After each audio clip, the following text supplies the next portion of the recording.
So chapter 19, now we're getting into the endocrine system. And yeah, you might be looking at this diagram and going, wait a minute, this doesn't look like it's in my book. But believe it or not, version 5, that's how long I've been teaching. Back when we used version 5, this was the diagram on the front of chapter 19. I always found it really entertaining that we had naked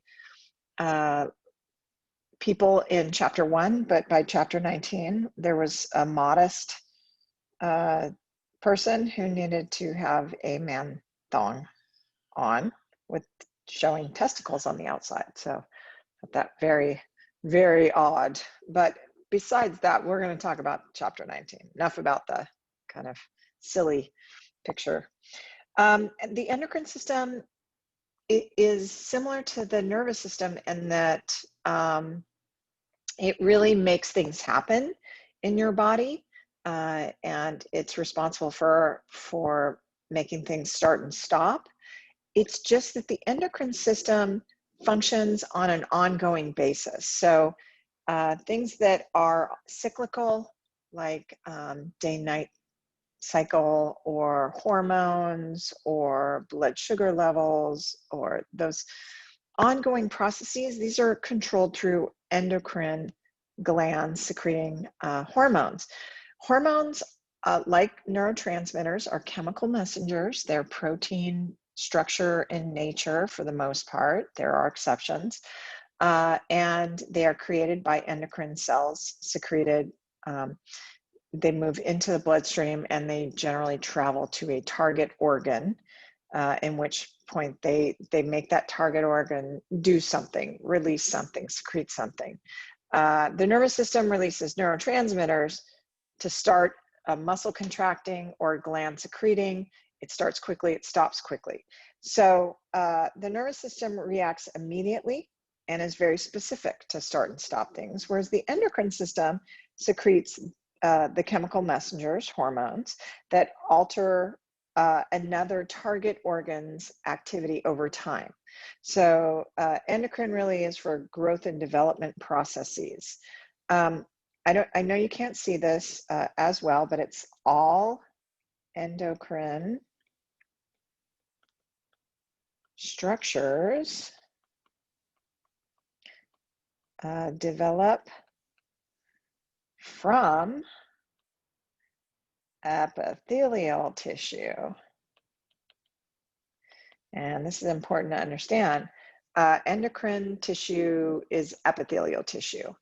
And the endocrine system includes all endocrine cells and tissues of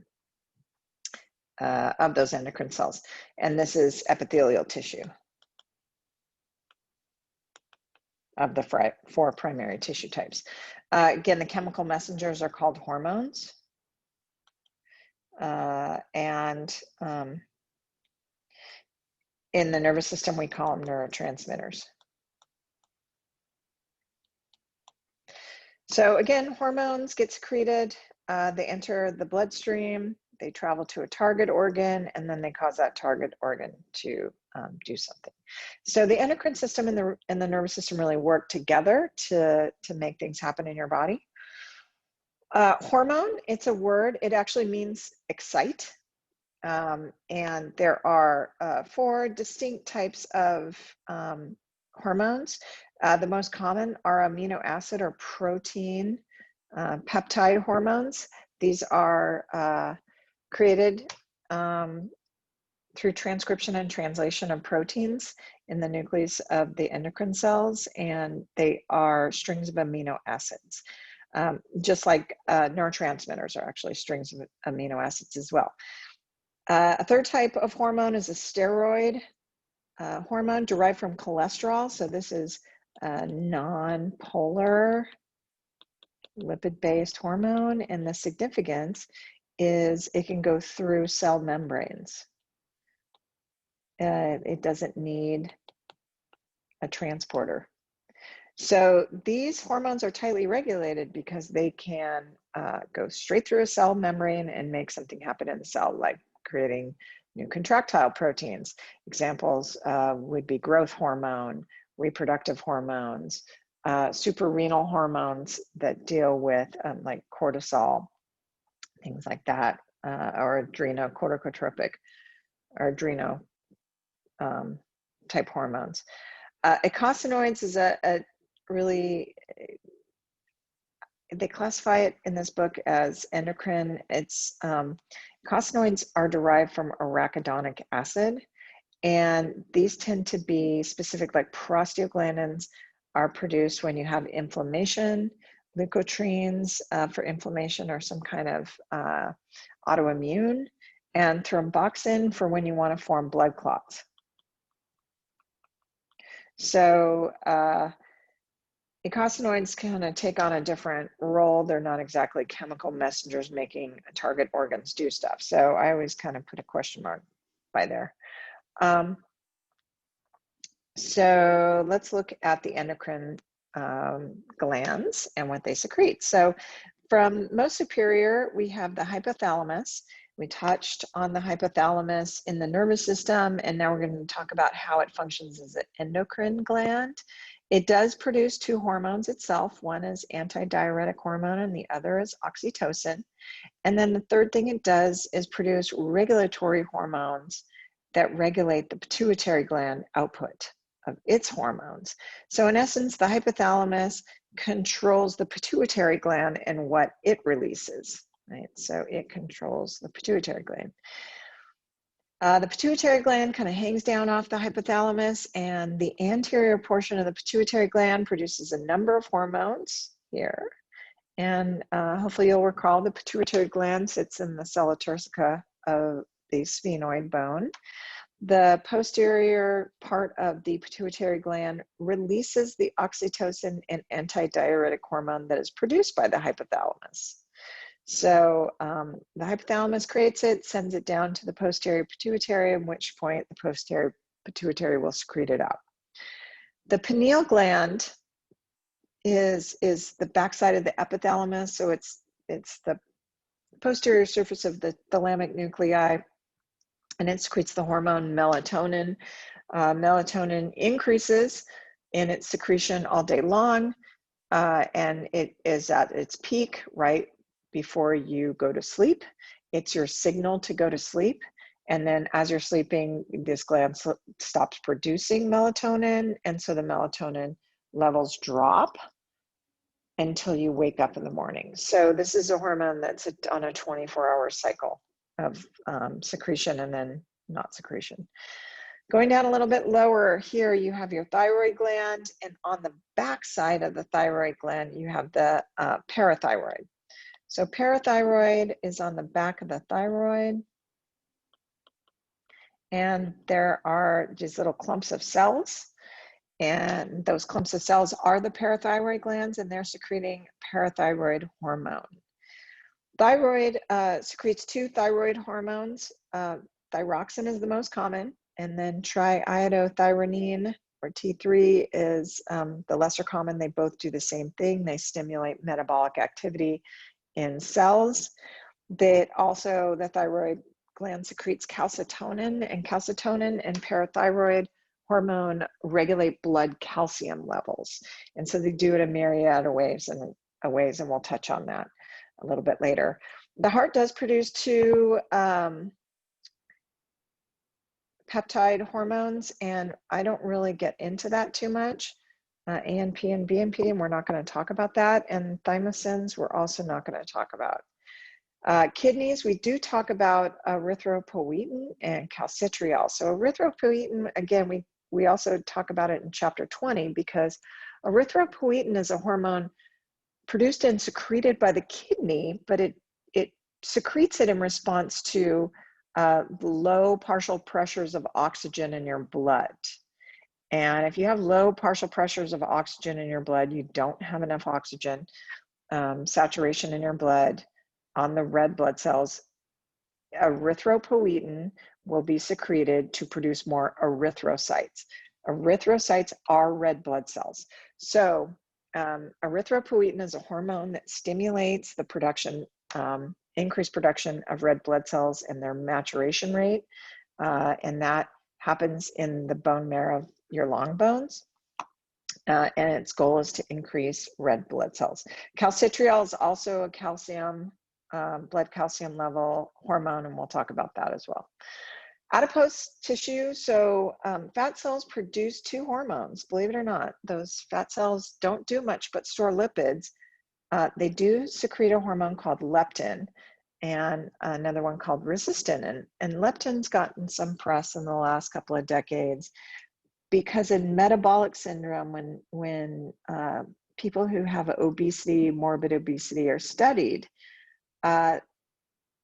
these patients or participants report that they never feel full, they never feel quite satiated, they're always hungry. And so they started looking into this hormone leptin that's released by fat cells in response to storing fat. So you eat a meal, you break it down in your digestive tract and you absorb it. The fat and excess glucose that can't be stored as glycogen or stored carbohydrates gets converted to triglycerides for storage in the adipose cells. And when you start storing things in the adipose cells, it releases a hormone called leptin. And leptin actually travels up to the hypothalamus and binds to receptors in a specific area of the hypothalamus that is responsible for triggering fullness or satiety. And so once leptin binds to the satiety centers, receptors, you acknowledge that you're full in your brain. You don't need to eat anymore.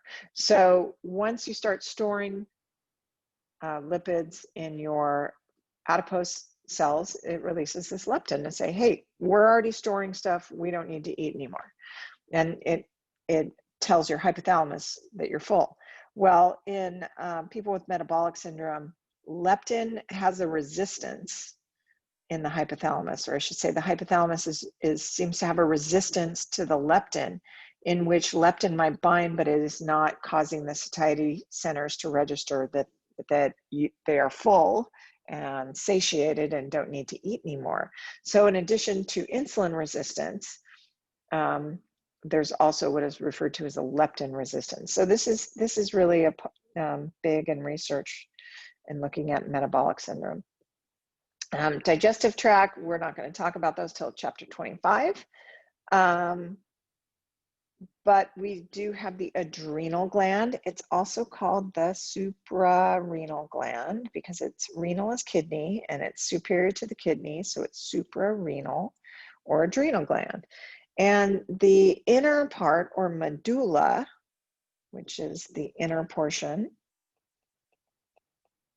is controlled by the hypothalamus. So hypothalamus has direct control over the adrenal medulla to secrete epinephrine, norepinephrine, which are autonomic nervous system, sympathetic neurotransmitters for fight or flight response. That's the inside of the adrenal gland or suprarenal gland. On the cortex or outside of the adrenal gland, there are certain hormones that are being produced, cortisol being one of the main ones, aldosterone being one of the main ones for sodium reabsorption. Aldosterone aids in controlling blood pressure. Corticosteroid, androgens, they also are secreted by the adrenal cortex. The pancreas is a glandular organ that sits posterior to the stomach. 99% of the pancreas produces exocrine secretions for digestion. So 99% of the pancreas is dedicated to secreting enzymes and buffers into your small intestine for digestion of the food that you ate, and then goes out with your excretion of anything left in the colon. 1% are these islands of cells called pancreatic islets or islets of Langerhans. And these cells produce two hormones called insulin and glucagon. So the beta cells produce insulin and the alpha cells produce glucagon. And we'll talk about those two hormones. They regulate blood sugar levels.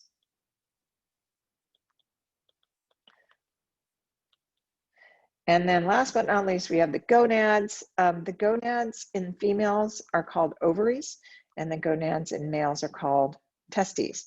Now, this is where testes are where the male will produce testosterone, and the ovaries produce estrogen and progesterone. They both produce another hormone called inhibin. So those are going through the overview of all the glands. Now let's talk about individual things. So again, hormones are chemical messengers that are secreted by endocrine glands, and they travel in the blood to a target organ. And at the target organ, they're either going to change the type, activities, or quantities of cytoplasmic enzymes. So inside the cell, it's going to make something happen inside the cell.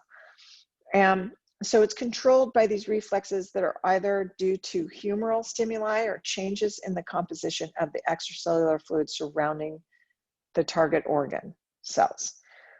Hormonal stimuli would be a specific hormone binds to a receptor, kind of like insulin binds to GLUT4 receptors on membrane of cell.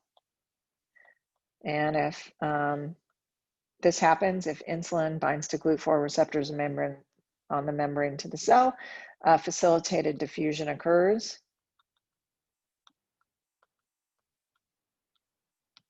Of glucose into cell via inserting protein channels, allowing glucose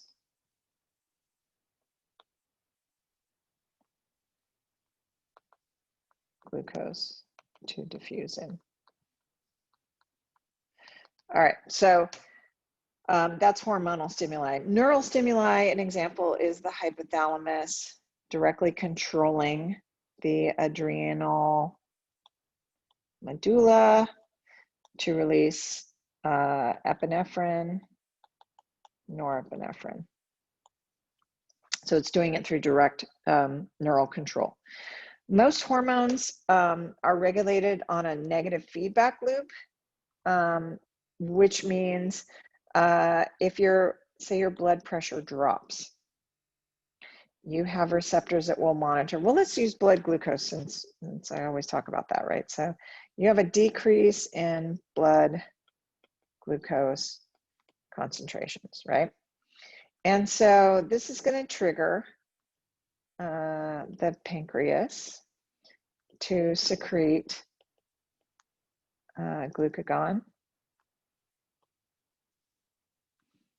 And then glucagon goes to the liver and causes the liver to release stored glucose into blood, right? And so that's going to cause an increase in blood glucose back to normal. Okay, so it's negative feedback because the presence of it returning to normal shuts off the whole process. And so it returning to normal negatively impacts the release of that hormone, or it shuts it off. Positive feedback, an example of that would be if you are, if something happens and you release, so say you were to release a hormone, that would cause the gland to release more hormone, which would then cause the gland to release hormone, and it's a positive feedback. So the presence of that hormone causes more hormone to be produced and released, causes more hormone to be produced and released. This is really rare. You see this in labor and delivery, right? So when a woman's having a baby, the uterus needs to contract and baby needs to be delivered out ASAP. So this has to happen fast, right? So what happens is the hypothalamus starts releasing the hormone oxytocin. And so hypothalamus releases oxytocin. There's usually not oxytocin in the blood, but the hypothalamus releases oxytocin, and that causes the smooth muscle of the uterus to contract.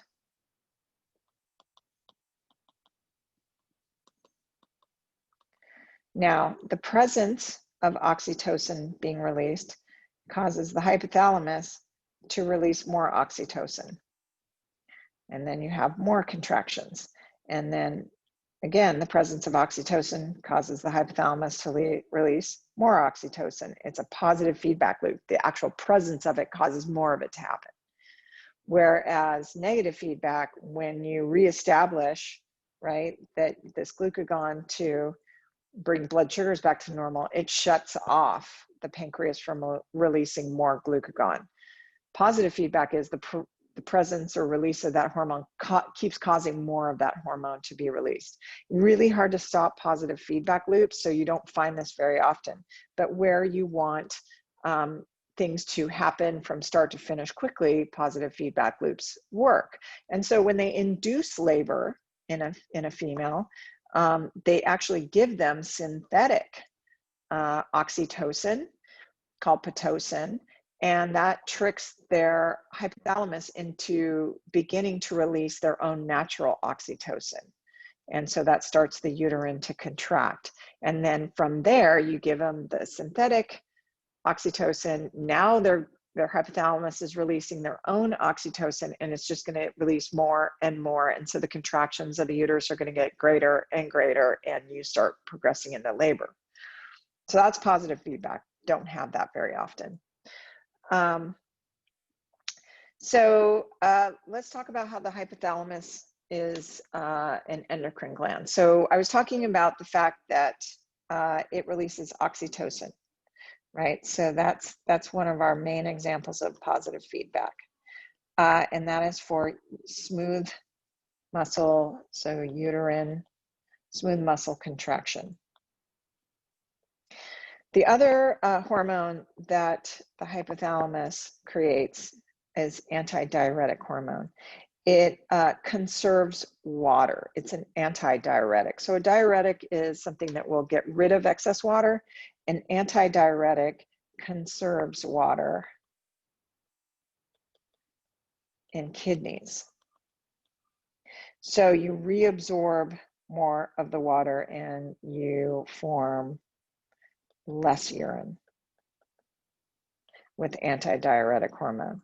So fun fact, alcohol, as in drinking alcohol, actually inhibits the release of antidiuretic hormone.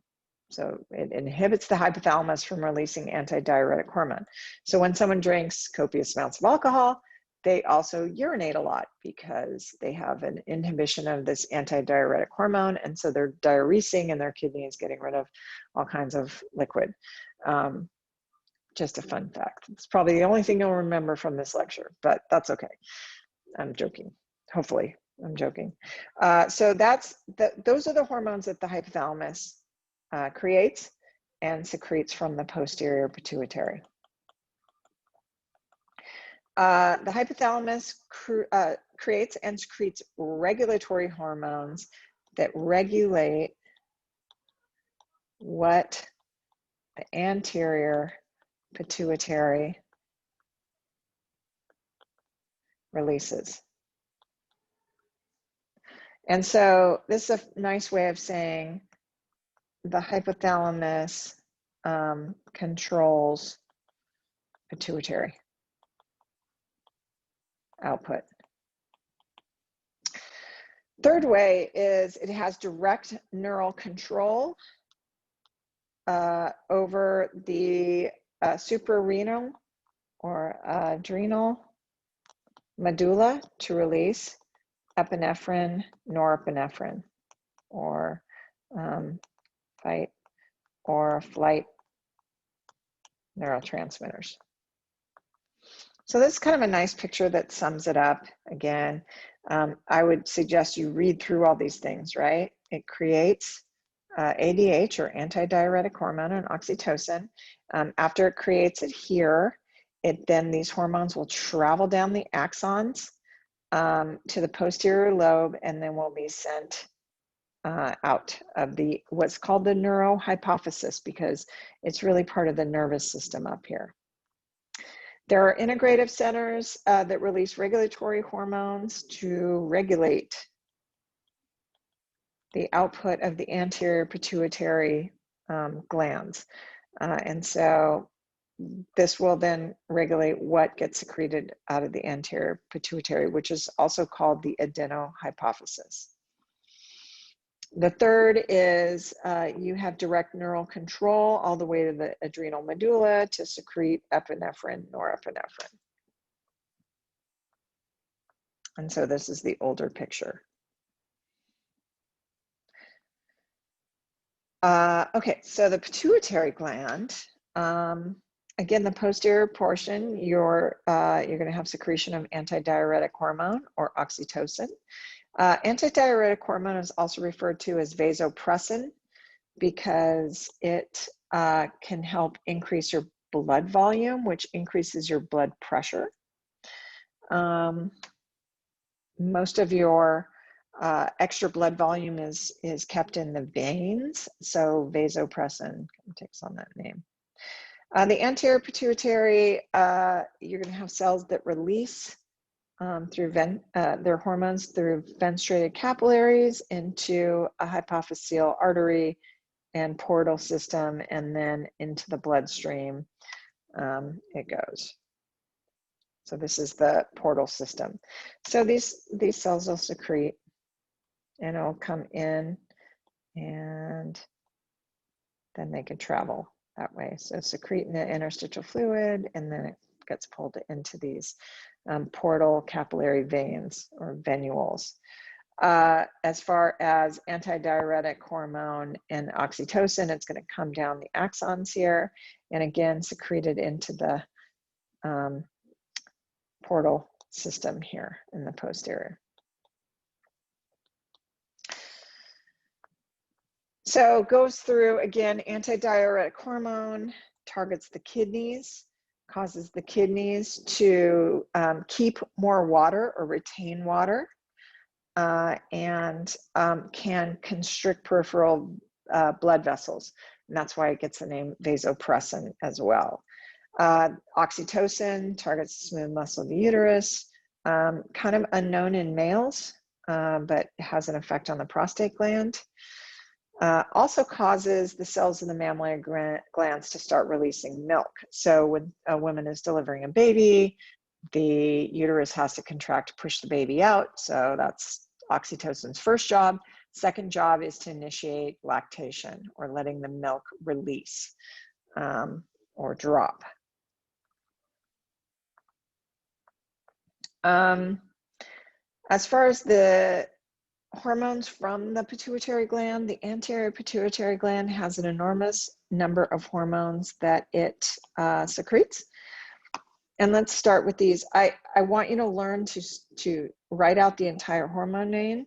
So ACTH is adrenocorticotropic hormone, and adrenocorticotropic hormone targets the adrenal cortex.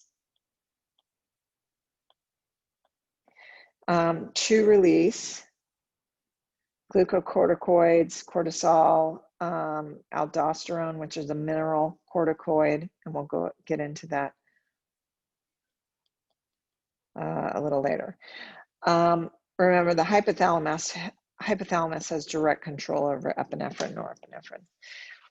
The next one is thyroid stimulating hormone. Does what it says, stimulates the thyroid to then secrete thyroxine, which is T4, or triiodothyronine, which is T3.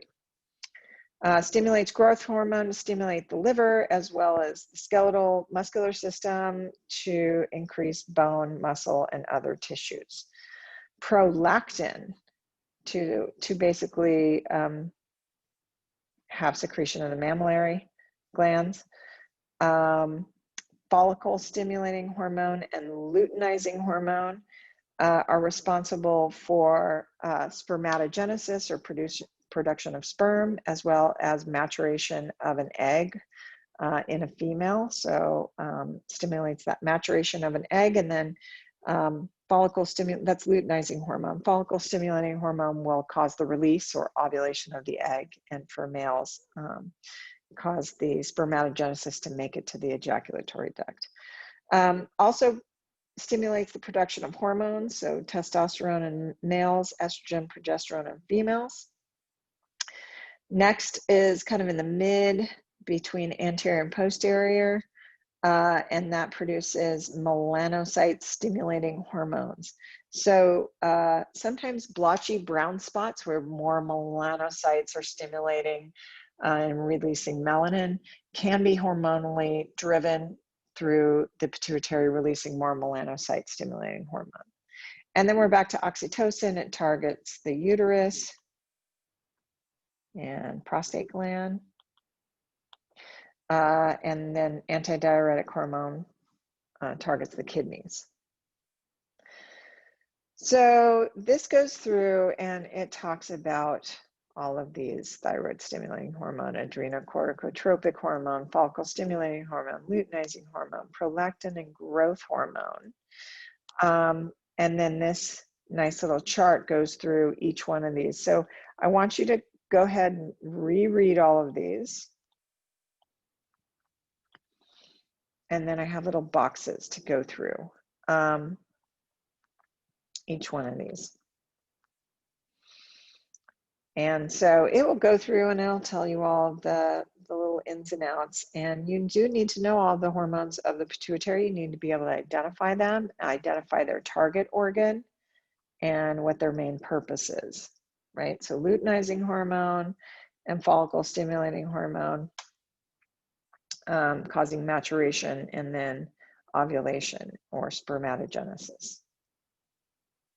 Prolactin, melanocyte stimulating hormone, and growth hormone. So make sure you go through each one of these and you understand what that hormone's purpose is, who produces that hormone, what its target organ is, and what happens when that hormone goes to that target organ. For an example, if you have melanocyte, or if you have thyroid stimulating hormone being released by the pituitary, it's going to target the thyroid. And when it hits the thyroid, it's going to cause the release of T3, T4 from the thyroid. So some of these are multi-step. Since we're talking about thyroid, let's talk about T3, T4, and calcitonin. So calcitonin assists in the regulation of calcium in the body fluids. The thyroid is the only endocrine gland that stores its hormone. The other endocrine glands will make them on demand, so when needed. But the thyroid gland will actually create it ahead of time and store it in vesicles to be exocytosed. This actually can lead to goiters. A goiter, the thyroid's producing T3, T4 and storing it, but you need iodine to then have it released. And when people don't have access to iodine, or they don't have access to salt that is iodized or iodine's put in, the thyroid hormones just kind of build up and it causes kind of a lump in the neck called a goiter. We don't see this very often in the US or ever, because we put iodine in salt so people don't run out of iodine. And then T3, T4 is really responsible for the metabolic processes or the use of sugars and fats as potential energy, and it stimulates taking the potential energy out of sugars and fats and transferring it and creating ATP molecules. So that's why we call it your metabolic hormone. Calcitonin actually targets the osteoclasts. So if you remember that from when we talked about the skeletal system, the osteoclasts are responsible for breaking down bone matrix to release calcium into blood. Right, so osteoclasts are directly stimulated by calcitonin. And that's direct. Indirectly, it causes a decrease in blood calcium concentrations by stimulating calcium excretion in the kidneys.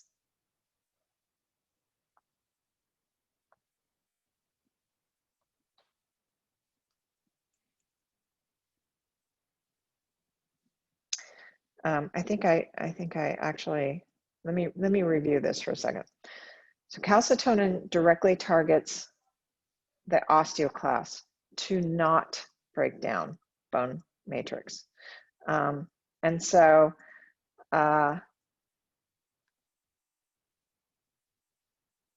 it would be said to inhibit osteoclast activities. And so you're keeping more calcium in the bones. I don't think I said that very well. Ask me in lecture to review that, because I'm almost not remembering what I said previously, and if it was confusing. So make a note. Ask me to clarify that. This is actually an example of a really big goiter. Not very attractive. This is just too much T3, T4 built up and not released due to lack of iodine in diet. So you have these follicles, and they're secreting T3, T4 in little packages, and they'll stay there until it's ready to release that hormone. So here's where I have a nifty little negative feedback loop just to show you. So let's start with homeostasis is disturbed, right? You have a decrease, T3, T4 in blood, right? So concentration in blood drops, or it could be low body temperature. Either one of those is going to stimulate first. So number one, the hypothalamus stimulates thyroid releasing hormone.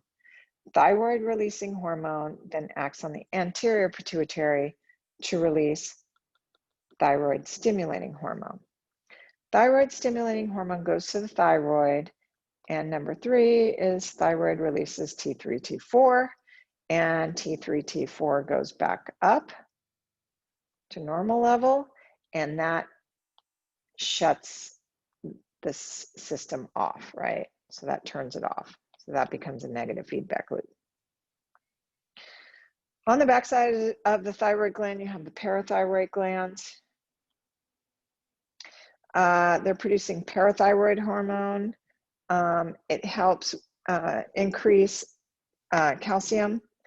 And how it does it is it reduces getting rid of calcium in your urine. So parathyroid acts on the kidney to keep more calcium in your body. And then it also stimulates the protection of calcitriol from the kidneys. And what that does is it promotes the absorption of calcium out of food, digesting in small intestines, and it absorbs more of the calcium in intestines. So it works two ways. It keeps more calcium from leaving the body in the urine, and it absorbs more. So absorbs more calcium from diet, and it also keeps less calcium from ending up in urine, right? So two ways. Oh, and here I have the slide that shows you how very nice. So parathyroid hormone, it can do a third thing. It can stimulate the osteoclast bone cells to break down calcium and release it into blood. It does the opposite of calcitonin. So calcitonin is going to inhibit osteoclasts, and parathyroid hormone stimulates osteoclast activity to keep calcium. Hopefully you're working on the kidneys to release calcitriol, and that you will just absorb more calcium in the body before you go to break down calcium. And also you keep more from your urine. And this is assuming, though, if your diet is good and high in calcium, you go this route. If you have low dietary calcium, you're going to preserve blood calcium levels by doing this, right? So that's where diet comes into play and how much calcium you're getting in your diet, because you can control calcium levels two ways. It's just this is the better way than stimulating osteoclasts. Okay, a few more. We have the adrenal glands or suprarenal glands. Again, hypothalamic control over the adrenal medulla to secrete epinephrine, norepinephrine. And then the adrenal cortex, you have these three zones where you have corticosteroids, mineralocorticoids, and androgens. You don't need to memorize these, but aldosterone is an important one. Cortisol is another one, and then androgens for sexual characteristics like hair. It's the hormone that stimulates certain areas, growing hair like facial hair or pubic hair, that kind of thing. Aldosterone targets the kidneys for reabsorption of sodium ions, and then as sodium ions get reabsorbed, water is going to follow. And so this is one way we control blood volume, right? So if sodium reabsorbs into body, then increase in water reabsorption, and this is in the kidneys, right? And it decreases urine volume and increases blood volume. And an increase in blood volume is going to increase blood pressure because you have more volume in a closed system. So indirectly, aldosterone is controlling blood pressure through controlling blood volume, through controlling how much sodium stays in your body or gets reabsorbed. Cortisol targets the liver to synthesize more glucose. If you don't have enough, you're in fight or flight. That's why it's called a stress hormone. And then the androgens, again, for sexual characteristics. Epinephrine, norepinephrine, fight or flight, autonomic nervous system, increases blood pressure, increases heart rate, increases, glycogen or carbohydrate breakdown, so you have energy. So that's, again, where it gets its name, stress hormone. The kidneys can release calcitriol in response to parathyroid hormone, and calcitriol causes the small intestines to absorb more of the calcium out of the food you ate into your body. So you can raise those calcium levels back up.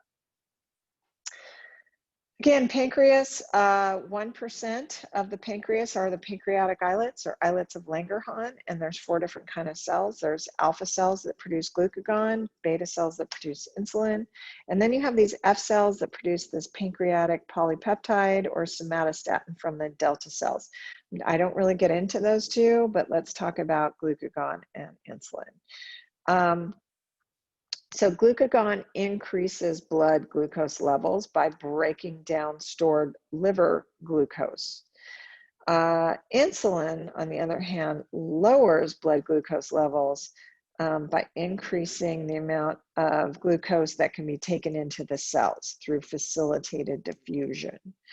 Somatostatin inhibits production and secretion of glucagon and insulin, and F cells again aid, and these are all digestive, but these are more along the lines of what's happening during digestion. These two have to do with blood glucose levels, glucagon and insulin. So glucagon produced by the alpha cells stimulates the breakdown of glycogen to glucose in the liver, And this is happening in the liver. And then the liver releases that glucose into the bloodstream to raise blood glucose levels back up. Insulin gets released when you have too much sugar in your blood or high blood glucose levels. And so it will increase the rate of glucose absorption by causing what are called GLUT4 protein channels to insert into the cell membrane.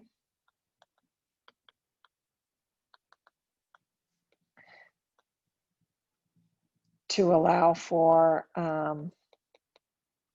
specific, so glucose specific facilitated diffusion of glucose into cell. So when it gets the glucose into the cell, it causes blood glucose levels to go back to normal.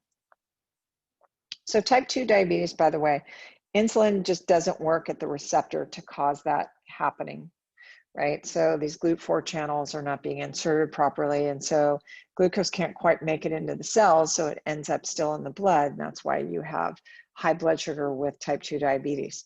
In type 1 diabetes, the beta cells just they stop producing insulin, so you just don't even have that hormone. So there's a difference between those types of diabetes.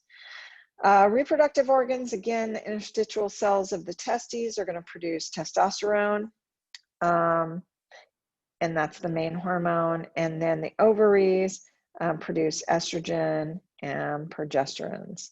So, and the corpus luteum, by the way, that is after ovulation. You have this kind of corpse of where the egg was being housed. It's that corpse of the housing of the egg, or the corpus luteum, that actually causes the secretion of progesterone. And so these are involved in the menstrual cycle. So this just goes through interstitial cells of the testes and ovaries, and how follicle stimulating hormone, estradiol, luteinizing hormone, and progesterone. So estradiol would be the estrogens. You guys can read through those. Pineal gland, again, melatonin, right? So production raises at night and then declines when you wake up. So that goes through chapter 19. Make sure you write down any and all questions you have. We can address them, because it can be confusing, the endocrine system, and but it can be very fascinating. It's one of the areas of physiology that we still are learning on a continuous basis. It's still very unknown, a lot of things about the endocrine system. So it is fascinating to me. I hope you enjoyed it.